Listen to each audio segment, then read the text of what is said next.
Kyoto.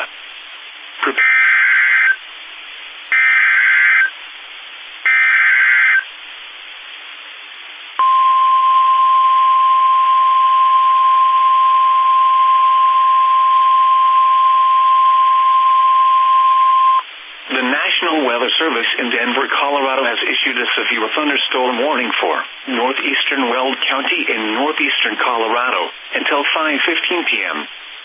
At 4:36 p.m. Mountain Daylight Time, a severe thunderstorm was located 5 miles east of Pawnee Buttes, or 30 miles south of Kimball, moving northeast at 25 miles an hour. Hazard, ping-pong ball size hail and 60 miles an hour wind gusts. Source, radar indicated. Impact, expects damage to roofs, siding, and trees. People and animals outdoors will be injured.